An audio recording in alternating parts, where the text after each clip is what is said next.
How can you meet women when the streets are shutting down, when people don't want to be approached, when cities are going further and further into lockdown? How can you continue your momentum? I understand that in a lot of places, it's getting harder and harder to approach women on the streets. People are wearing masks, people are anxious about family members. It feels like the cities, the boundaries are closing in, and no one's able to express themselves as freely as possible. It's more difficult for you to go out, build your social life, meet amazing women, and go on dates. Or so it seems. I understand it's difficult because there's something incredible about cold approach in the street. There's something liberating, there's something exciting, there's something primal, beautiful, and enjoyable about the act of going out and cold approaching. A lot of people don't understand that. They say, oh, it's low success rate, low lay count. They talk about all of these reasons why it's, cold approach is bad or ineffective or for beta males, whatever they say. But what they don't understand is what you guys and I certainly feel inside, which is that it's not just about the results. The results are sort of like this signifier that we're moving in the right direction. It's like an occasional cherry on a cake, like an amazing bonus to show you that you've done well. And it's important, because if you're not getting it, you feel like you're not doing well. But it's not the main thing. The main reason we do this is because of the passion and the feeling that it gives us, the clarity that our mind has after we've gone and approached someone, the confidence, the posture that we adopt when we're feeling good about it and we're going out to go and improve our skills. It has to be this marriage of the actual cold approach itself, the love and the joy of the process and the action, and then the results to give you that pleasure and that satisfaction, and to keep you knowing that you're moving in the right direction. So wherever you can, keep going. I had a conversation with one of my clients, Ian, yesterday, and he went out yesterday before our call and did a couple of approaches to keep him going. He's in Sheffield. People were wearing masks. There weren't many people about, but he went out and he did 2 approaches. And that's what's important. Whenever you can, keep on going. Keep going out. Go and make someone's day. Understand that people aren't talking as much. They're not in as many social engagements. They're not interacting as much as normal. Go and be that disruptor that goes in and creates a moment of interest or joy, happiness, fun, excitement in someone else's day. Where there are no opportunities to cold approach, both physically and psychologically, some people really, really don't want to cold approach right now. I understand. I think probably in some places that might be the right mindset. I don't know. I'm in Brazil. I'm in Rio, where everything is open and joyful and sunny and warm.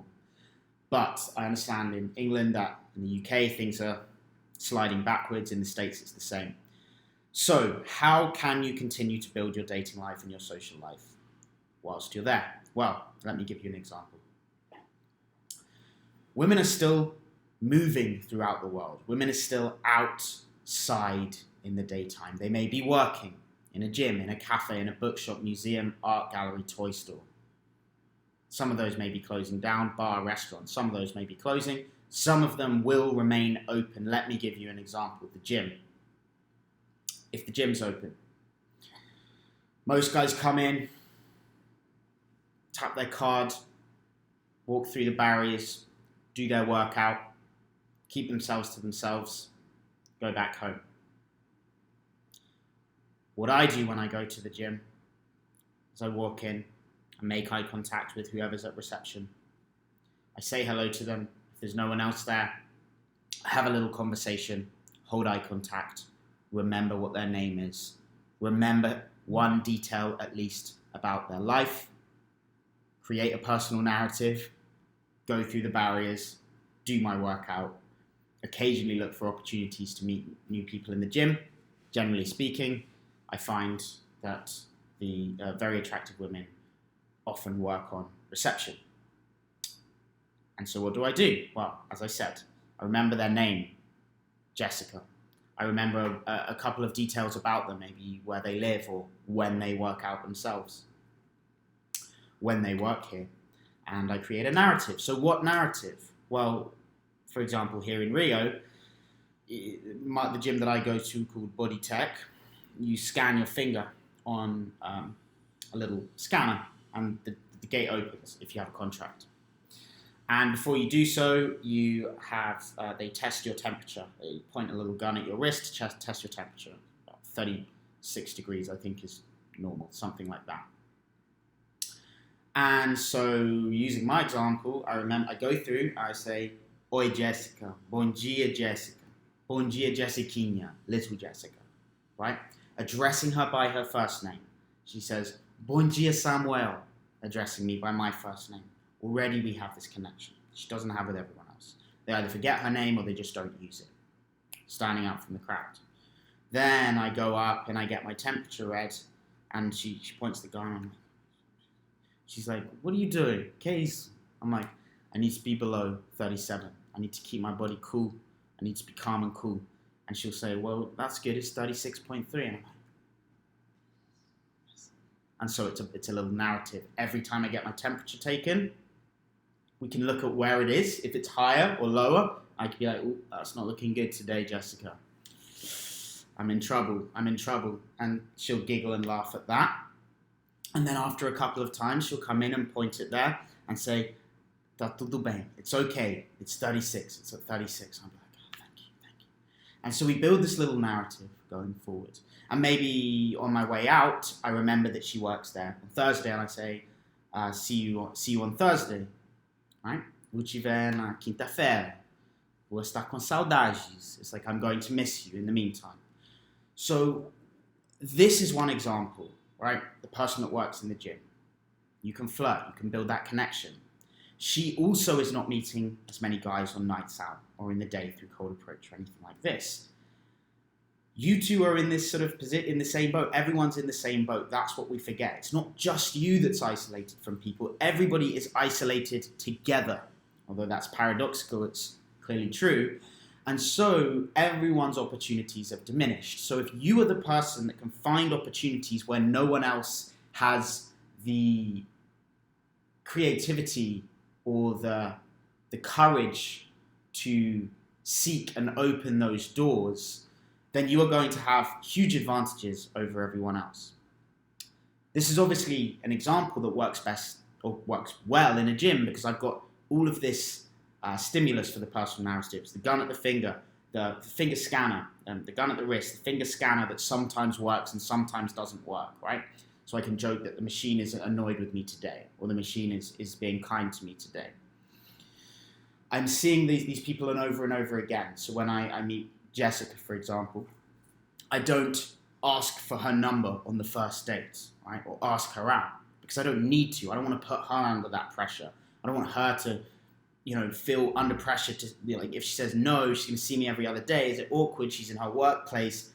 It's not the right way to do it. But if I build that relationship over time, I know what days she works, I know what days she has off, we're friendly, we're joking, we've got personal narratives, then for me to say, no, knowing that she's free on Friday, to say, what are you up to on Friday afternoon? I want to go to the beach, go for a swim. Come with me, all right?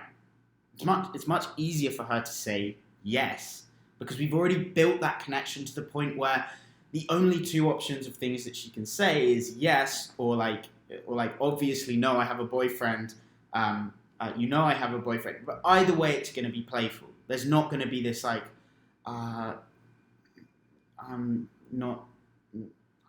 can't, I work here, I can't. There's not going to be any of that horrible skin-crawling discomfort that you're fearing when you think about flirting with someone in a more personal environment like that.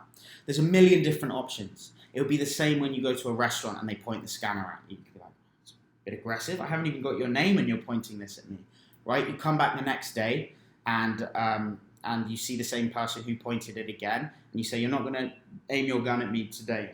I'm safe, right? Hands up, right? There's a million ways you can create these personal narratives. And a lot of guys say, yeah, but Sam, I'm just not creative like you. I just don't have that mind that comes up with these things. it's not my mind that's doing it, and not just me, obviously anyone that thinks along these lines.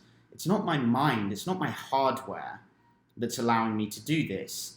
It's my imagination that's allowing me to do this. And my imagination is simply what I can visualize in the future. As I'm telling you this, I'm seeing these situations in my head. And this is a practice. This is something anyone can do. Imagine what it would look like if that interaction went really well. If you approached, if you went into that environment, and how would it look if it was really fun and playful and sexy and everything you want it to be, and picture it and then follow through. Maybe it won't work every time. Maybe you're not feeling that confident every time. Maybe you don't have the energy every time, but sometimes you will. And when you don't, you'll be forgiven, right? If I come into the gym the next day, I'm feeling a bit down, or I'm tired, I didn't sleep well, whatever, I don't have to engage with Jessica. I don't have to talk to her. I can just say like, "Oi, bonjour," like good morning, and scan through. And she's not thinking, "What? He was, he's like a different person today." I used to think they would think that, right? You have to live up to some expectation. But no, everyone understands we're all in the same boat. Everyone has good days and bad days. So when you're having a low day, low energy, and you don't engage, she has those as well. She's going to have those as well. You don't have to be on point every time. You just have to demonstrate that you have the capacity and the potential to be on point, that those qualities are in your nature. And that doesn't mean you have to express them all the time, right? This is a big key to attraction and to the idea of value and assessing someone's value. For you to assess someone as funny, you only need to see that they've been funny one time. They don't need to bring that humor and that energy every time. If you've seen it once in reality, the truth of their humor or their character or personality, if they're having a bad day or they're quiet the next day, and if you're that person that's being quiet the next day, people aren't judging you because they already know. You're still going to get invited places. They're still going to think highly of you. So give yourself the opportunity to feel low energy when you do, and when you don't, when you feel high energy and you feel confident, go in with full force, with your shoulders back, head up, the little smile on the face, speaking confidently with resonance in your voice, looking into their eyes and engaging with people throughout your day like that. There's 1,000 different examples that I could use for different environments. I use the gym example because it's one that's been very fruitful for me in the past, and it's something I enjoy doing, not just for the results, but because I love flirting, right? I just love building these connections with people. I think it's a joy in and of itself. And so if you have any questions, you want any examples of how you can do this in other environments to try and get the creative juices flowing, you can find me at admin@fluid.social. This video is going to go on my YouTube channel and on my Facebook group. So from whichever medium you're viewing it, feel free to come over to the other medium because there's stuff I share exclusively on each channel. So if you're not a member of either of those platforms, then this video is the sort of crossover point where I think it's valuable both for you that are watching on YouTube and those of you that are watching on Facebook. I think this is really important. This time of COVID-19 is not all or nothing. It's not either, you have to go out every day and day game in the streets and approach everyone, or it's like your dating life is over, social life is over. We are where we are as a species merely because of our ability to adapt and to communicate en masse. That has not changed. You must be able to adapt to your conditions and make the best of your conditions, and you must be able to communicate.